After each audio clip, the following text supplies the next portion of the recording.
नमस्कार मित्रांनो, ज्ञानप्रभा या आपल्या चॅनलवर तुमच्या सगळ्यांचं स्वागत आहे. आज आपण इयत्ता 7वी स्कॉलरशिपचा पेपर आहे तो पाहणार आहोत. पेपर नंबर 2 आपण आज या व्हिडिओमध्ये पाहणार आहोत. तर त्याचे आपण फक्त प्रश्न आणि उत्तर असं आपण या ठिकाणी पाहूयात. एक्सप्लेनेशन आपण पुढच्या काही व्हिडिओमध्ये करूयात त्याचं. तर आपल्याकडे सेट सी आहे आपल्याकडे आणि सेट सी मध्ये कशा प्रकारे प्रश्न आले होते आणि त्याची उत्तरं काय आहेत ते आपण पाहूयात.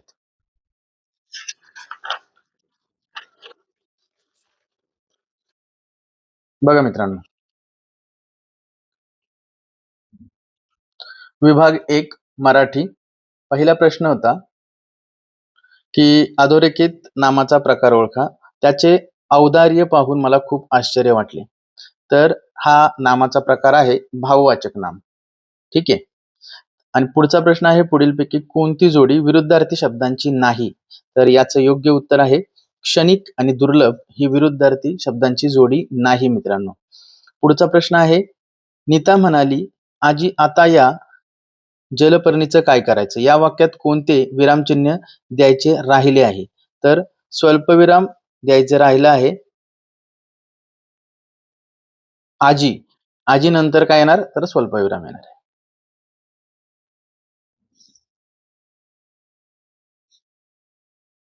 ओके. पुढचा प्रश्न आहे पुढीलपैकी कोणता शब्द प्रशंसादर्शक केवळ प्रयोगी अव्यय होत नाही? फक्कड, खाशी आणि वाहवा हे प्रशंसादर्शक केवळ प्रयोगी अव्यय होतात. तर आ हा हा हे प्रशंसादर्शक केवळ प्रयोगी अव्यय होत नाही. म्हणून योग्य उत्तर आहे आ हा हा पर्याय क्रमांक 2. पाचवा प्रश्न आहे खालील शब्दांमध्ये एकूण किती जोडाक्षरे आली आहेत? या प्रश्नामध्ये मित्रांनो नैऋत्य जो हा शब्द आहे तर तो थोडासा डाऊटफुल आहे. त्यामुळे जोडाक्षरांची संख्या वेगळी येऊ शकते. त्यामुळे हा प्रश्न आपण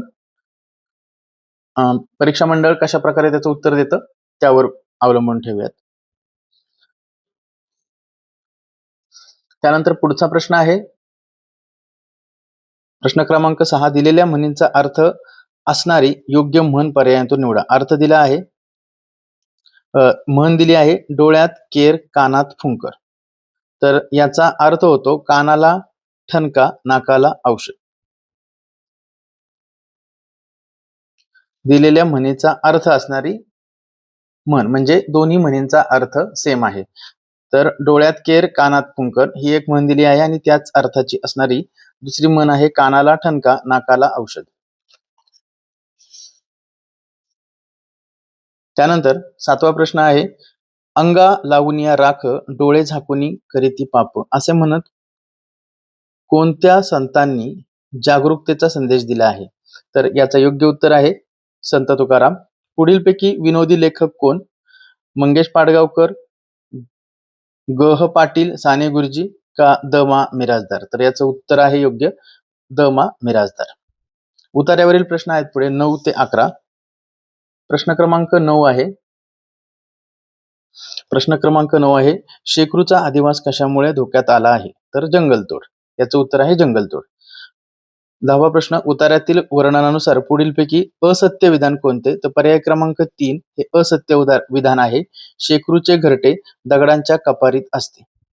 खालीलपैकी कोणते विशेषण उतार्यात आलेले नाही? तर एकदाच हे विशेषण उतार्यात आलेले नाही. पुढचा प्रश्न पाहूयात. पुढे कविता दिली आणि त्याच्यावरचे प्रश्न आहेत. प्रश्न क्रमांक 12वा रेलगाडीचा वेग केव्हा मंदावतो? तर याचं योग्य उत्तर येईल पर्याय क्रमांक 1 घाट लागल्यावर. पुढचा प्रश्न आहे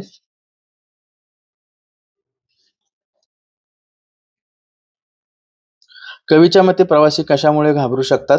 याचे योग्य उत्तर आहे बोगद्यातील काळोखामुळे. खालीलपैकी कवितेत असलेली विरुद्धार्थी शब्दांची योग्य जोडी ओळखा.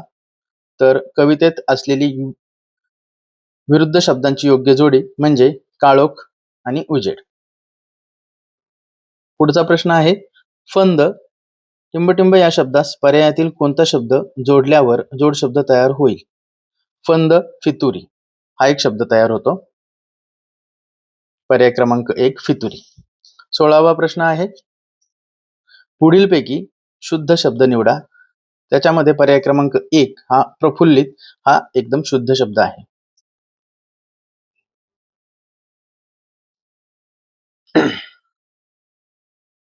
अधोरेखित शब्दांचे लिंग ओळखा. हिरव्यागार फांदीवरती झोपाळे झुलत आहेत. तर या ठिकाणी झोपाळे हे झोपाळा याचे अनेक वचन आहे.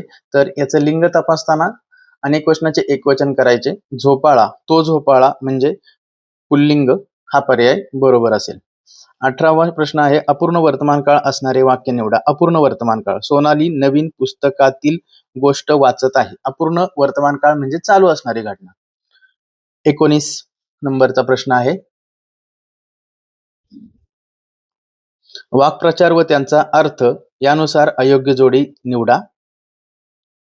हितगुज करणे, अतिशय गोंगाट करणे हा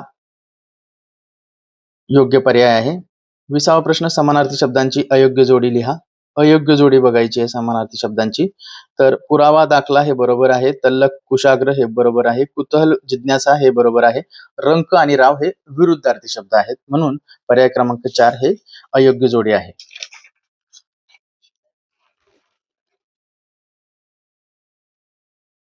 त्यानंतर प्रश्न क्रमांक 21, दिलेल्या आकृतीतील अक्षरे जुळवून तयार होणाऱ्या अर्थपूर्ण म्हणीतील उजवीकडून 6वे अक्षर कोणते? तर पुढच्या ठेस मागचा शहाणा ही या आकृतीमध्ये असलेली म्हण आहे. आणि काय विचारलंय तर म्हणीतील उजवीकडून 6वे अक्षर, उजवीकडून 6वे अक्षर. तर उजवीकडून म्हणजे उलट जायचंय बघा. 1 2 3 4 5 6. तर 6वे अक्षर मा म्हणजे पर्याय क्रमांक 2 हे बरोबर उत्तर येईल. पुढचा प्रश्न, क्षत्रिय धर्म या शब्दात एकूण किती वर्ण आहेत? तर यामध्ये 13 वर्ण आहेत. म्हणजे पर्याय क्रमांक 3 हे आपलं बरोबर उत्तर येईल. प्रश्न क्रमांक 23, वचन बदलानुसार चुकीचा पर्याय ओळखा. नात, नाते हा चुकीचा पर्याय आहे. नातचं नातच राहतं. प्रश्न क्रमांक 24, दिलेल्या शब्दासमोरील दोन्ही अर्थ योग्य असणारा पर्याय निवडा. तर या ठिकाणी बघा, दोन्ही अर्थ योग्य. तर नग, पर्वत किंवा वस्तू हे दोन्ही अर्थ नग या शब्दासाठी योग्य आहे. पर्याय क्रमांक 4 हा आपला योग्य उत्तराचा पर्याय आहे. 25वा प्रश्न आहे मराठीचा शेवटचा प्रश्न, दिलेल्या शब्दसमूहाबद्दल एक शब्द लिहा. जुन्या रूढीचे पालन करणारा सनातनी हा त्याचा योग्य पर्यायचा उत्तर आहे.